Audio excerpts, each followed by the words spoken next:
오늘은 오순절 성령 강림 주일입니다.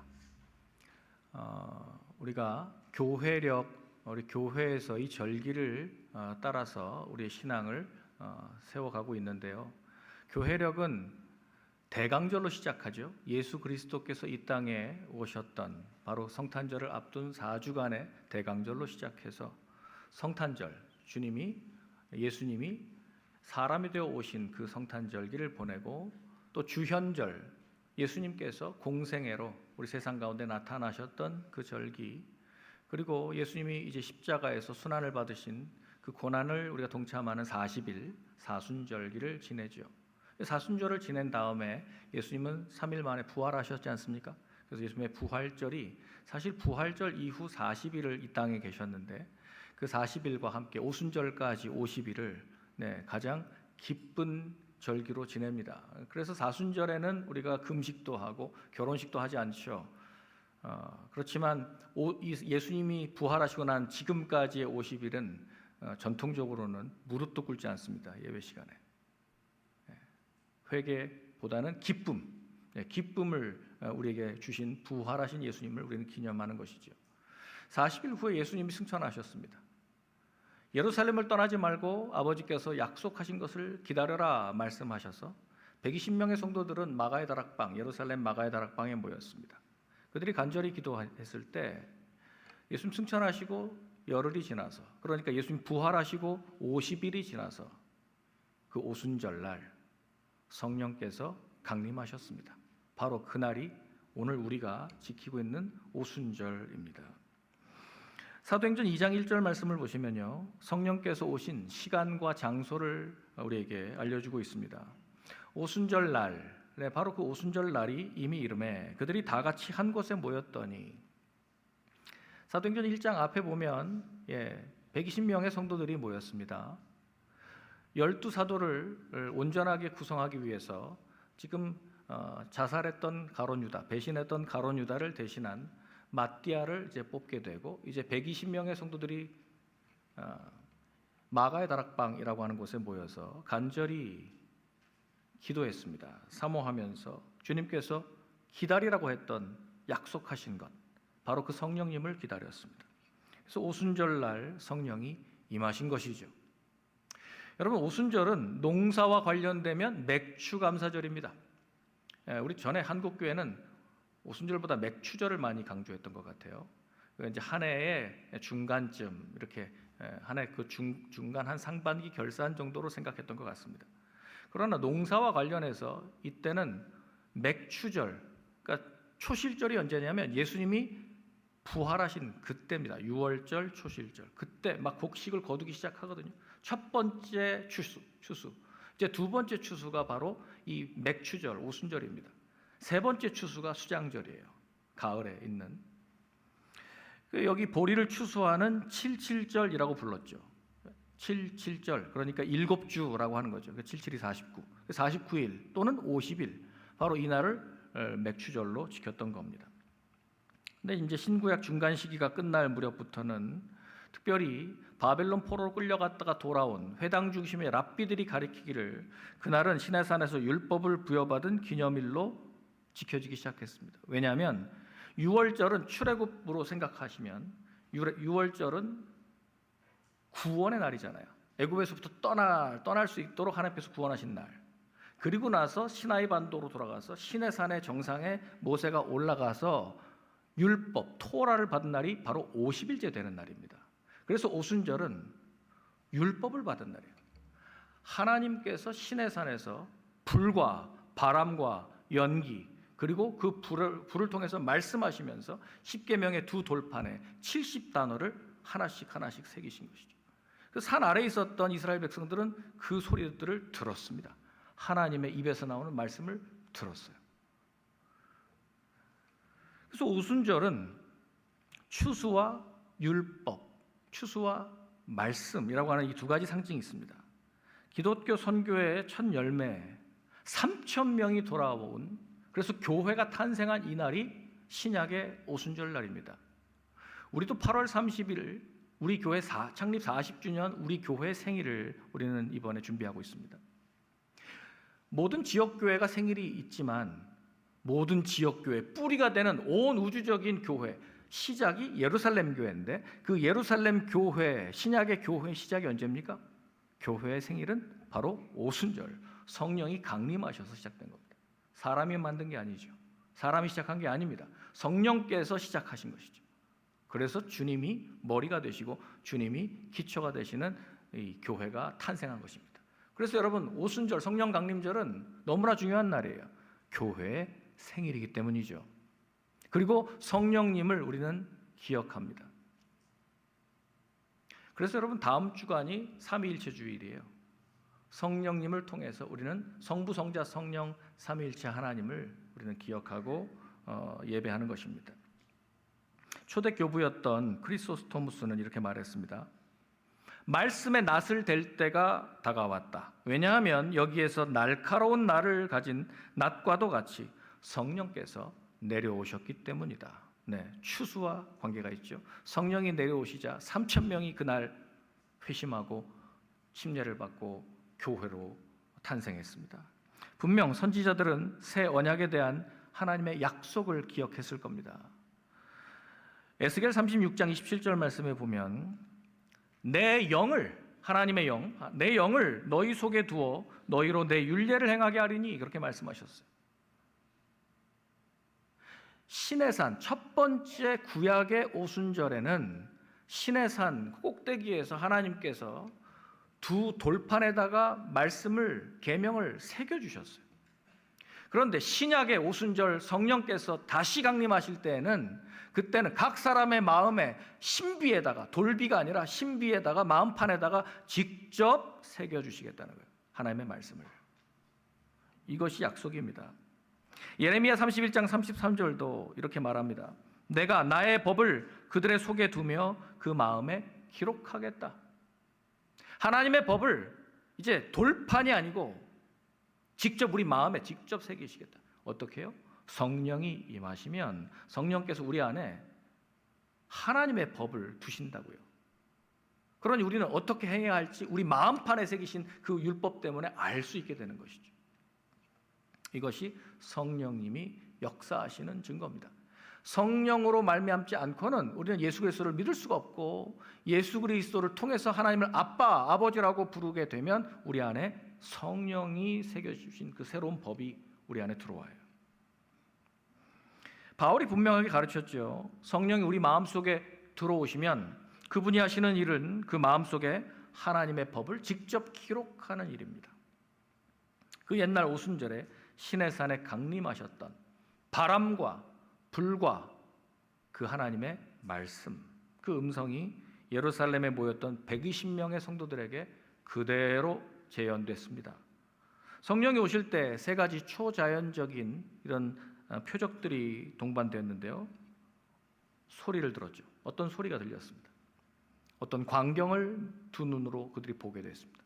그리고 그들의 혀가 달라지면서 말을 하기 시작했습니다. 무언가 자기들이 알지 못하는 말인데 말을 하기 시작했습니다. 이것이 성령께서 오순절에 임하셨을 때의 표적입니다. 2절 말씀 보세요. 사도행전 2장 2절 말씀 보시면 호련히 그들이 기도하는 중에 하늘로부터 급하고 강한 바람 같은 소리가 났습니다. 다 들을 수 있었어요. 바람 소리가 들리는 거예요. 그 소리가 그들이 앉은 온 집에 가득했습니다. 3절 말씀 보세요. 그들이 본 겁니다. 그들에게 불의 혀처럼 갈라지는 것들이 마치 불과 같은데, 왜 불이 막 타는 것 같은 거죠. 불의 혀가 갈라지는 것처럼 각 사람의 120명의 각 사람의 머리에 임한 겁니다. 여러분, 그래서 성화를 보시면 이 오순절을 그린 성화에 보면 이 불꽃이 사람들의 머리에 이렇게 있어요. 그것이 각 사람 위에 하나씩 임해서 개인적으로 주어지는 선물이 됐습니다. 4절 말씀 보시면 그들이 다 성령의 충만함을 받고 성령이 말하게 하심을 따라서 방언, 다른 언어를 말하기 시작했습니다. 자기들은 말을 한 건데 자기 알지 못하는 말을 한 거죠. 그리고 다른 사람들은 분명히 그 언어들을 다 이해할 수 있었다는 것입니다. 이 세 가지 경험, 시내산에서 있었던 바람, 불, 그리고 음성, 이 말, 자연적인 현상 같지만 사실은 초자연적이죠. 바람 같은 소리라고 했지만 바람이 아니에요. 성령의 역사죠. 불같이 눈에 보였지만 실제 불이 아니에요. 불 같은 것이 임했던 것이죠. 그리고 그 말은 통상적으로 자기들이 하는 말이 아니라 뭔가 다른 언어를 그들이 발설하기 시작했다는 말입니다. 분명히 120명의 성도들은 감각으로 다 알게 됐어요. 소리가, 바람 같은 소리가 들렸어요. 눈으로 봤어요. 불 같은 것이 임하는 걸 봤어요. 입에서 다른 언어가 나오기 시작했어요. 그래서 12절 말씀에 그들이 서로 이렇게 물어봅니다. 물론 다른 사람들이 교회 바깥에, 이 다락방 바깥에서 오순절을 지키려고 왔던 사람들이 이 어찌 된 일이냐라고 깜짝 놀라서 서로 물어봅니다. 이 세 가지 표적은요, 성령께서 임하시니까 새로운 시대, 새로운 일이 펼쳐졌다라고 하는 것을 우리에게 보여줍니다. 바람 같은 소리, 예수님이 약속하신 그 권능을 상징하는 것이죠. 또 불의 혀, 불과 같은 것이 임했다라고 하는 것은 우리의 언어를 변화시켜 주시기 위해서 우리를 정결하게 하시는 것이죠. 우리가 이사야 6장에 보면 이사야가 하나님을 만난 장면이 나옵니다. 화로다 나여 망하게 되었도다. 나는 입술이 부정한 자로서 입술이 부정한 자로 돼 거룩하신 하나님을 배웠도다. 그때 스랍 중에 하나가 그 제단에 핀 숯을 들고 와서 그 입술에 대어 줍니다. 그 입을 정결하게 해주시는 것이죠. 그리고 그 입에 하나님의 말씀을 넣어주셔서 너는 이 말을 선포하라고 말씀하십니다. 그래서 다른 방언으로 말하게 된 거, 이제 그리스도의 교회는 어떤 특정한 민족만이 아니라 어떤 한 언어만이 아니라 모든 민족의 언어들로 보편적인 교회가 되는 이 현상을 바로 첫날 보여주신 것입니다. 그런 이건 선교적인 이 목적은 나중에 되어진 것이 아니라 첫날 교회가 시작할 때부터 성격이 선교적이에요. 국제적이라는 말입니다. 우주적이란 말이에요. 사도행전 2장 5절에서 8절 말씀을 한번 보겠습니다. 그래서 이 현상을 본 사람들이 이제 증언을 합니다. 그때에 경건한 유대인들이 천하 각국으로부터 와서 예루살렘에 머물러 있더니 거기 모인 군중들은요, 원래 예루살렘에 살던 사람은 아니에요. 오순절이라고 하는 3대 명절이 있으니까 6월절에 왔다가 예수님 돌아가신 사건을 본 것처럼 이제 50일 후에 천하 각국에서 사람들이 예루살렘에 오순절 지키려고 왔어요. 와서 본 장면이 너무나 놀라웠던 것이죠. 이 소리가 남에 큰 무리가 모여서 각각 자기의 방언으로 제자들이 말하는 것을 듣고 소동하여 다 놀라서 이렇게 말합니다. 신기하게 여겨 이르되 보라, 이 말하는 사람들이 다 갈릴리 사람이 아니냐, 갈릴리 사람이 아니냐라고 하는 말은 지금 무시하는 겁니다. 이 갈릴리 촌 사람들 아니냐, 이 사람들 배운 사람들이 아닌데 어떻게 우리가 태어난 곳의 말, 이 사람들 다 교포란 말이에요. 교포, 유대인들인데 흩어져서 사는 교포들이 어떻게 우리 말을 알지? 이 외국어를 어떻게 아느냐 말입니다. 우리가 각 사람이 난 곳 방언으로 듣게 되는 것이 어찌 됨이냐? 우리가 태어난 우리 지역의 언어를 어떻게 아느냐? 이 히브리어 아닌데, 아람어 아닌데 이거 어떻게 된 거냐라고 깜짝 놀라서 소동이 일어난 것이죠. 그들이 어디에서 왔는지를 보여주는 그들의 출신 지역을 이렇게 15개 또는 16개 나라를 설명합니다. 9절 이하를 한번 보시기 바랍니다. 우리는 바데인과 메데인과 엘람인과, 여러분 제일 먼저 시작을 이 기록한 누가가 동쪽으로부터 시작하는 거예요. 동쪽에서 서쪽 방향으로. 동쪽, 지금 바데, 메데, 엘람이 어디냐면 지금의 이란입니다. 네, 페르시아. 바데, 메데, 엘람, 우리도 거기서 왔는데, 네, 그때 포로로 다 끌려갔었잖아요. 그리고 메소포타미아, 현재 이라크 지역이죠. 그리고 메소포타미아에서 와서 왔는데, 유대라는 말은 그 당시에 8세기, 주전 8세기, 6세기에 끌려갔던 유대 포로들의 후손들을 말하는 거죠. 그러니까 그들은 이제 히브리어를 잃어버리고 그들이 썼던 아람어, 메소포타미아 언어를 했던 것이죠. 오늘날 우리 2세들, 3세들이 한국말을 조금 까먹고 영어가 모국어처럼 된 것, 이런 현상이죠.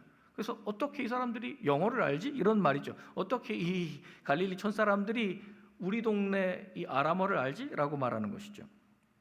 그리고 그 다음은 이제 소아시아, 오늘날의 터키, 튀르키에 있는 5개 속주를 말하는데, 갑바도기아 동쪽이죠. 본도 북쪽입니다. 아시아 서쪽, 이 아시아는 오늘날 아시아 대륙을 말하는 게 아니라 성경이 말하는 아시아는 소아시아, 아시아 마이너를 말하는 겁니다. 터키 서쪽, 여러분 요한계시록에 나오는 7교회가 아시아 7교회잖아요. 에소보두 사빌라, 그러니까 거기를 말하는 거예요. 아시아, 부르기아와 밤빌리아 남쪽. 어떻게 우리 터키에서 온 사람들인데 우리 말을 어떻게 아느냐는 거예요. 깜짝 놀란 거죠. 세 번째 집단은 북아프리카입니다. 지중해 아래쪽 북아프리카, 이집트, 구레네 근방의 리비아 지역. 어떻게 우리말을 알지? 라고 하는 것이죠. 네 번째 집단은 지중해를 건너 이제 로마로부터 온 사람들, 로마로부터 온 나그네들, 유대인과 유대교에 새로 입교한, 유대인은 아닌데 로마인들인데 입교한 프로셀라이트, 이 사람들을 말하는 거예요. 라틴어 썼겠죠. 다섯 번째는 크레타, 그리고 아라비아 사람. 크레타는 여러분 이 그리스 밑에 있는 크레테 섬이죠. 그리고 아라비아 사람들. 여기 아랍에 제가 눈이 번쩍 띄었어요. 요르단 갔을 때 아랍어 공부한다고 돌아서면 까먹고 돌아서면 단어를 까먹고, 그래서 하나님 여기도 있네요, 방언. 저도 아랍어 방언 좀 주세요 라고 제가 간절히 기도했는데 방언이 임하지 않고 그냥 계속 공부해야 했습니다. 그래서 5년 동안 아랍어만 죽어라 공부했었는데 그 아랍어가 여기 있는 거예요. 그러니까 이건 전 세계, 오늘날의 전 세계는 아니지만 누가가 이 사도행전을 기록할 당시의 지중해에 온 누리가 바로 여기 다 들어와 있는 겁니다. 창세기 10장에 보면 70개의 열방 족속들의 그 민족들의 이름이 쭉 나옵니다.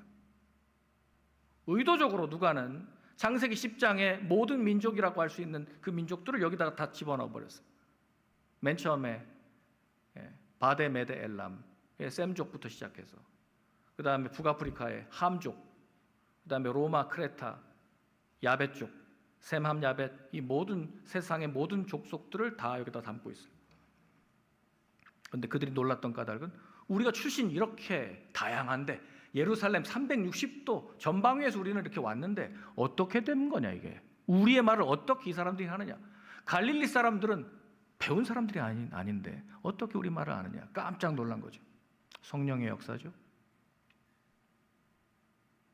특별히 갈릴리 사람들이 무시받았던 이유는요, 그 히브리어나 아람어에서 후음이 중요해요. 후음, 하라고 하는 이 후음이 중요한데 이 발음을 못해서, 오늘날도 아랍 사람들도 이 발음을 잘 못해요. 그래서 그냥 평범한 사람들은, 아나운서들은 발음을 하지만 평범한 사람들은 이거 힘들어서 대충 얼버무립니다. 그래서 이 갈릴리 사람들이 특징이 후음을 잘 못하는 사람들이에요. 예루살렘의 도시민들이 그래서 항상 저 촌 사람들, 시골뜨기들하고 놀렸어요. 근데 어떻게 이 사람들이 우리 말까지 하느냐, 우리 외국어까지 이렇게 유창하게 하느냐, 깜짝 놀란 거죠. 어찌된 일이냐. 신약의 첫 번째 오순절에 나타난 이 하나님의 크신 일을 자기가 태어난 곳에 그 외국어로 듣게 되니까 그들이 너무나 놀랐던 겁니다. 이 방언, 글로사, 헬라어로 글로사, 이 글로사라고 하는 말은 혀라는 말과 또 언어라고 하는 말이 다 있습니다. 어떤 이들이 조롱한 것 같이, 야, 여기 이 사람들이 세술에 취했나 보다. 15절 말씀해 보세요. 그랬더니 뭐라고 그래? 15절에 사도 베드로가, 다음 주에 제가 베드로의 설교 또 더 자세히 말씀드리겠지만, 때가 지금 제3시라. 제3시라는 것은 오전 9시인데 특별히 오순절이라 밤새 금식했고 무슨 술을 마시느냐. 우리가 술 취한 게 아니라는 거죠.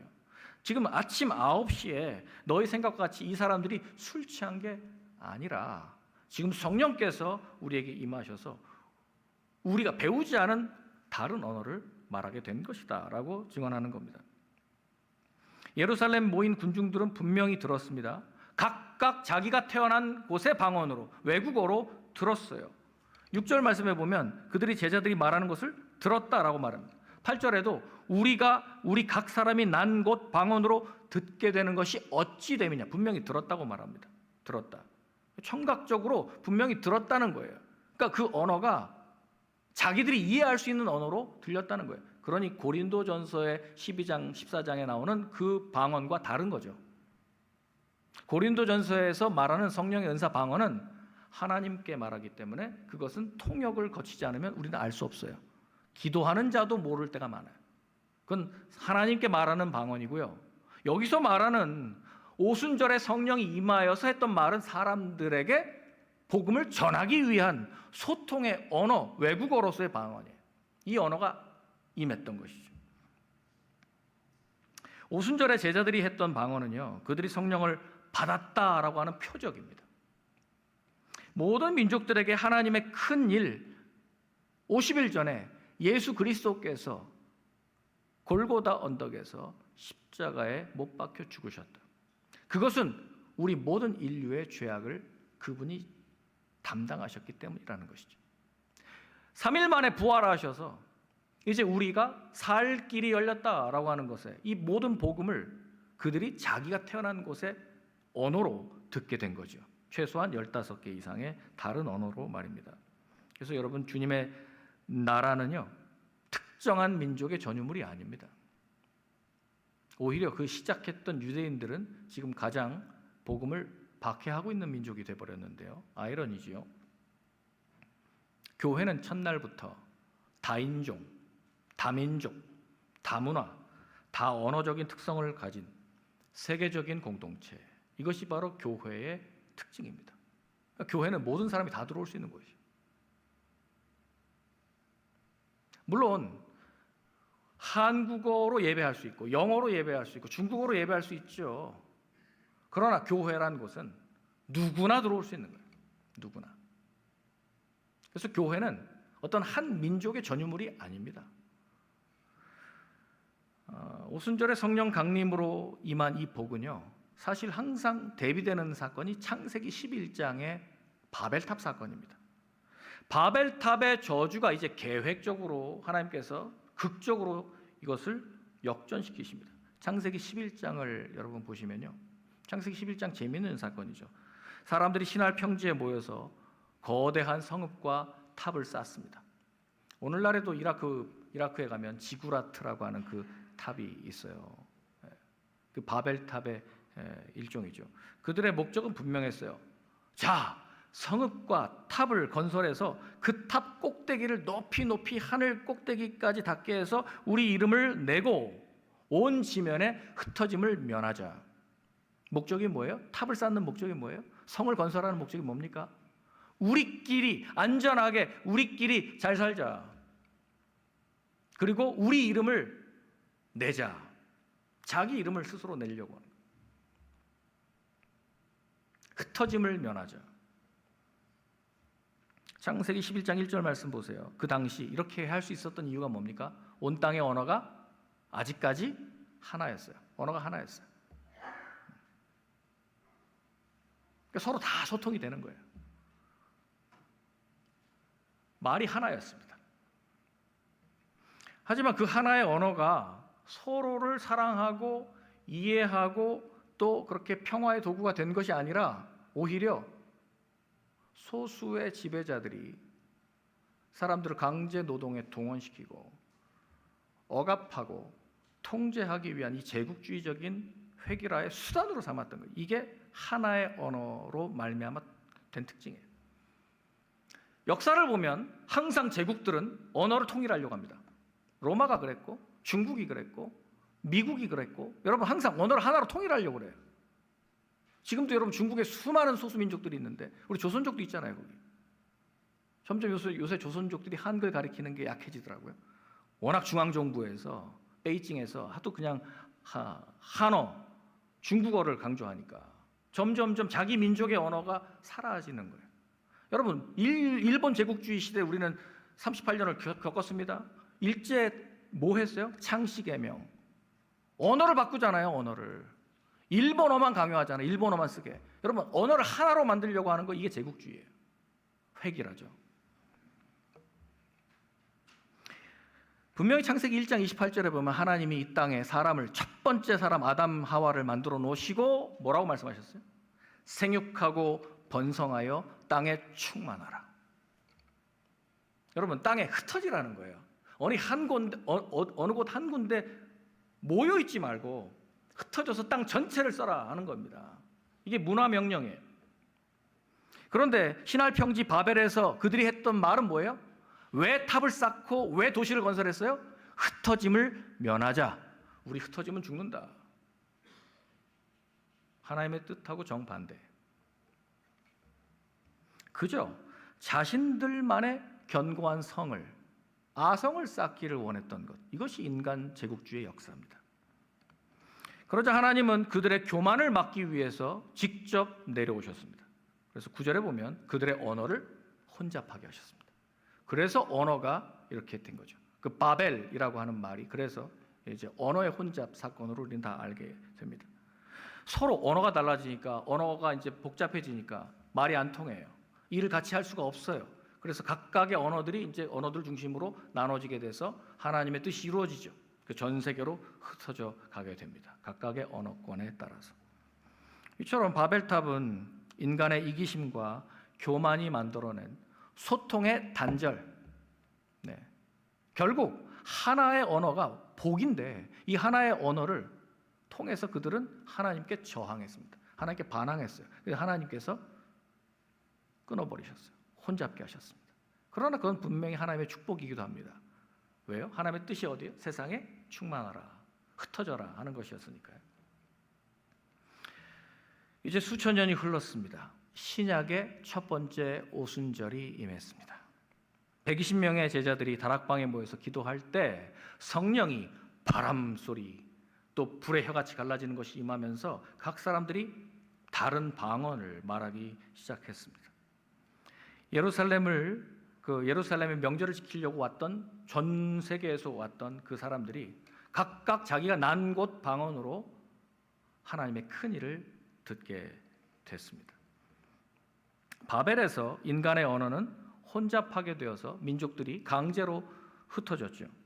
그런데 예루살렘, 지금 마가의 다락방에서는 언어의 장벽이 오히려 성령님의 역사로 말미암아 그 언어의 장벽이 무너졌습니다.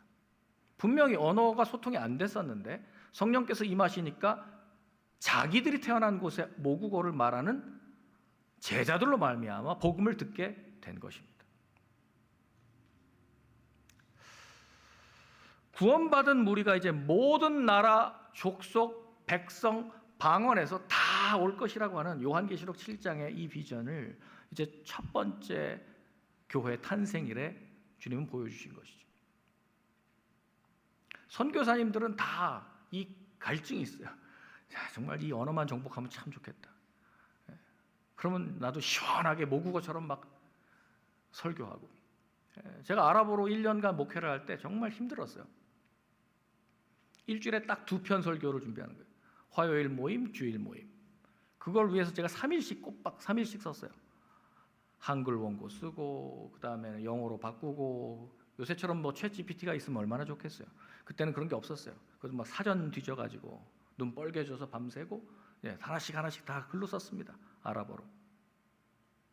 그렇게 해서 또 달달달달 읽고 연습하고. 네. 그래서 우리 교인들한테 가서 아랍어를 더듬더듬 제가 이제 전하면 이제 교인들이 알아들어줘요. 제 발음과 제 어떤 그 브로큰 아라빅을 알아들어줘요. 그래서 설교하다 말고 이 말이 통합니까? 그러면 이거 가스이스 맞아요. 오케이, 그러면 제가 하다 말고 또 맞구나 하고 이렇게 제가 또 써요, 노트에다. 왜냐하면 워낙 표현들이 다양하니까 언어가. 여러분, 모든 선교사들은 언어에 대한 이 고민이 있어요. 난 곳 방언, 이거 그 GBT 글로벌 바이블 트랜슬레이터라고 하는 위클리프 성경 번역 선교사들이 그 월간 매거진 이름이에요. 난 곳 방언으로. 성령께서는 언어를 하나로 획일적으로 통일시키지 않습니다. 각각의 언어와 고유한 문화를 인정하시죠. 그래서 우리의 모국어로 복음을 들을 수 있도록 성경을 번역하는 거예요. 그 언어로 번역하는 거예요. 그리고 그 언어를 배워서 선교사들이 어렵지만 그 과정을 통해서 전한 거예요. 아이러니하지만 일제시대 때 왔던 미국의 선교사들이 한국어를 오히려 보급했습니다. 한국어를 그들이 성경을 한국말로 번역해서 한국어 이 보급에 앞장섰던 분들이 새파란 파란 눈을 가진 선교사님들이셨어요. 성령께서 하시는 일이죠. 모국어. 복음은 모국어로 들릴 때 가장 우리 영혼 내면에 깊숙이 전달이 됩니다. 아무리 여러분들이 외국어를 많이 공부하고 영어를 유창하게 하셔도 모국어가 한국어라면 복음은 한국어로 들어야 내 마음을 칩니다. 그래서 하트 랭귀지라고, 하트 랭귀지. 그래서 미국에서 영어를 아무리 강조해도 한인교회는 사라지지 않습니다. 중국인 교회는 사라지지 않습니다. 스페니시 교회는 사라지지 않아요. 왜? 이게 하나님께서 각 나라 족속 백성 방언에서 모든 사람들이 몰려올 것을 이야기하는 거예요. 그래서 여러분 한국어를 우리 자녀들에게 가르치는 건 참 중요해요. 그 영혼, 정체성이거든요. 게다가 바벨에서는 땅이 교만하게 하늘에 닿아서 내 이름을 내보자 라고 했어요. 근데 예루살렘의 오순절에는 하늘이 겸손하게 우리에게 임해 내려오셨습니다. 그래서 하나님의 이름을 우리 각 사람의 마음에 알게 하셨습니다. 방식이 완전히 다르죠. 막 내 힘으로 올라가 보자 라고 했던 게 바벨탑이고요. 우리 이름을 내고 흩어짐을 면하자. 아니요. 성령께서는 내려오셔서 당신의 이름을 계시하시고 이 복음을 증거하게 흩어지게 하셨습니다. 이것이 성령 강림의 뜻이죠. 그러나 여기에서 잊지 말아야 될 중요한 원리는요, 성령님은 바벨탑의 저주를 분명히 역전시키셨지만 모든 사람의 귀를 하나의 언어로 통일시키진 않았습니다. 각각 자기가 태어난 곳, 자기의 모국어로 듣게 하셨죠. 만약 한 가지 언어로만 통일하셨다면 그건 또 다른 형태의 억압이 되고 말 것입니다. 성령님은 그렇게 역사하지 않아요. 성령님은 각 사람의 고유한 언어와 문화를 있는 그대로 존중하십니다. 그 다양성을 보존하십니다. 각자의 언어로 하나님의 큰 일을 선포하게 하셨습니다. 이게 성령님이 하신 화해예요. 다양성을 존중하시는 그 가운데서 하나 되게 만드시는 하나님의 뜻입니다. 바벨탑의 사람들은 두려움과 이기심 때문에 흩어짐을 면하자, 그래서 자꾸 방어적으로 성벽을 높이 쌓아 올렸죠. 우리끼리 잘 먹고 잘 살자. 자기중심성이었습니다. 하지만 오순절에 성령께서 강림하실 때에는 정반대죠. 정반대. 성령 받은 제자들은 우리 안전한 다락방에 우리만 머물자가 아니고 다락방을 뛰쳐나가서 그들이 할 수 있는 언어를 가지고 하나님의 큰 일, 복음을 각각 다른 외국에서 온 사람들에게 복음을 전했습니다. 사도행전 1장 8절의 말씀이 사도행전 전체를 끌고 가는 키워드죠. 중심 문장입니다. 오직 성령이 너희에게 임하시면 너희가 권능을 받고 예루살렘과 온 유대와 사마리아와 땅 끝까지 이르러 내 증인이 되리라. 아멘. 여러분, 성령 임하면 가만히 있질 않아요. 한 곳에 몰려 있지 않아요. 성령 임하면 특징이 예수 그리스도의 복음을 증거하려고 나가게 돼 있어요. 나가요. 선교적이라고요. 성령님은 선교의 영이십니다. 선교에 우리를 증인으로 삼으십니다. 그래서 스스로를 흩어서 세상을 구원하기 위해서 나가게 하시는 것, 이것이 바로 성령께서 하시는 일입니다. 그런데 우리가 살아가는 이 현대 사회는 이 과거 신할 평지에 그 바벨탑 건축했던 사람들보다 더 빠르게, 더 견고하게, 더 거대하게 바벨탑을 지으려고 하고 있죠. 두바이의 부르즈 얘기하는 게 아니고요.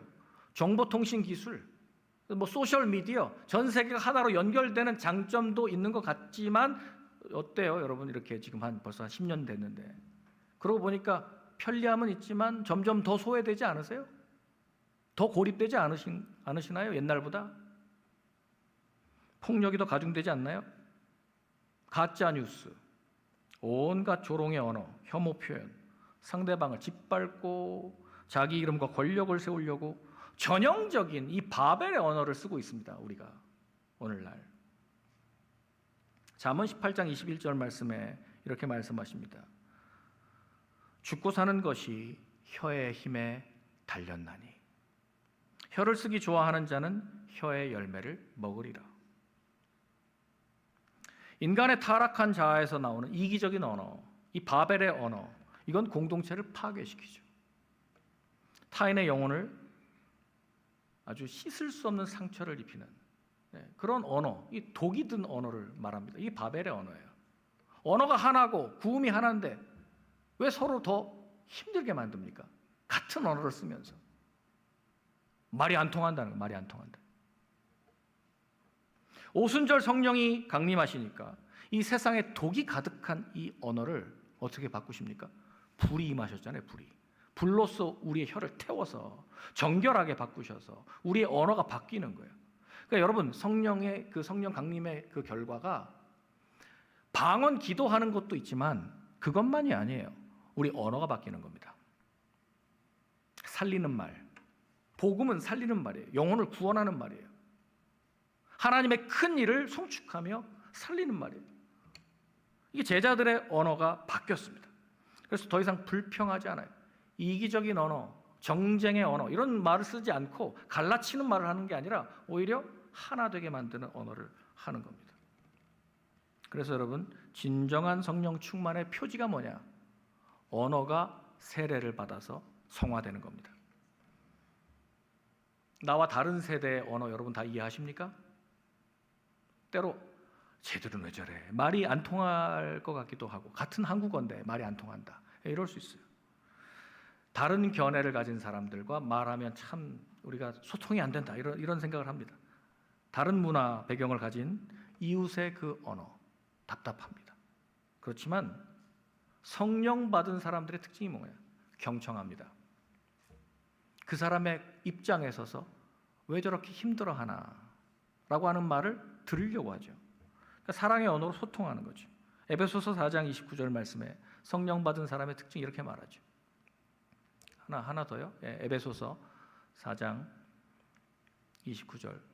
무릇 더러운 말은 너희 입 밖에도 내지 말고 오직 덕을 세우는 데 소용되는 대로 선한 말을 하여 듣는 자들에게 은혜를 끼치게 하라. 이것이 성령 받은 사람의 언어여야 하는 것입니다.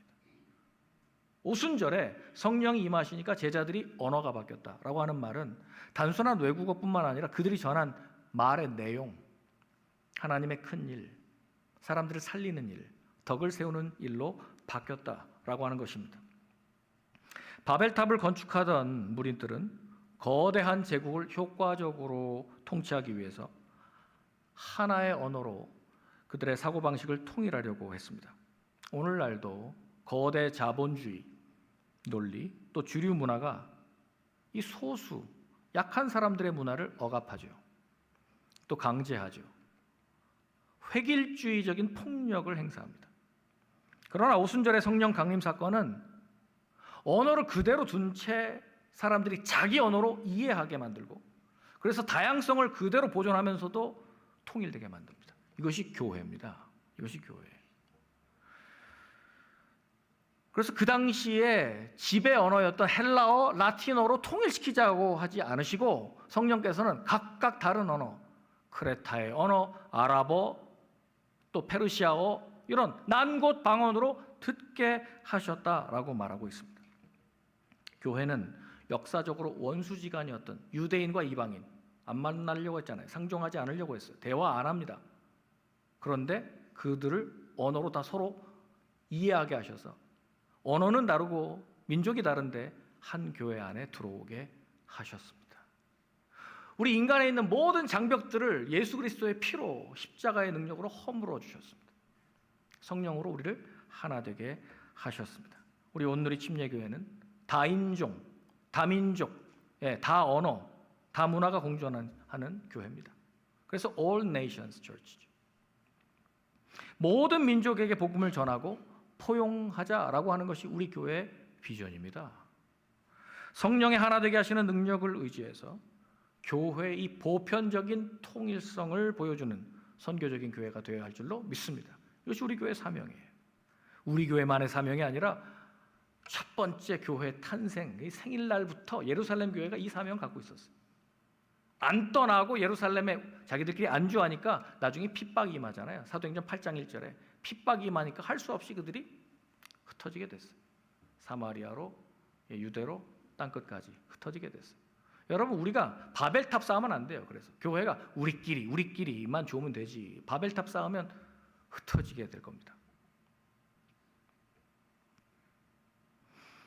우리의 이름을 대고 온 지면의 흩어짐을 면하자, 이런 방어적이고 이기적인 동기를 가지고 결집하면은 하나님의 뜻을 반하는 겁니다. 하나님은 온 세계에 흩어져라, 편만하게 충만하라 라고 말씀하고 있습니다. 교회가 세상 향해서 바깥으로 나아가서 섬겨야죠.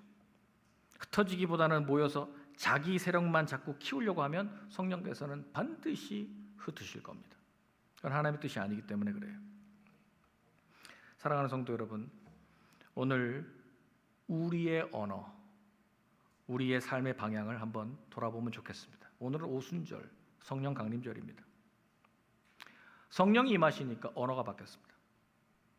남을 찌르고 헐뜯고 공동체를 분열시키는 그 바벨의 언어를 우리가 사용하고 있다면 회개해야 할 것입니다. 오순절날 제자들에게 임했던 성령의 불로 우리 입술을 정결하게 태워주시기를 축복합니다. 이제 우리는 나 중심의 성을, 바벨탑을 쌓는 자리에서 이제 일어나야 됩니다. 나와 생각이 다르고 문화가 다른 이웃을 십자가의 사랑으로 품어 안는 것, 이것이 성령 받은 증거입니다. 생명을 살리고 상처를 치유하고 열방을 향해서 나아가는 오순절, 성령 받은 자들의 언어로 이 복음을 전하시는 선교적인 공동체 되시기를 주님의 이름으로 축원합니다. 기도하겠습니다.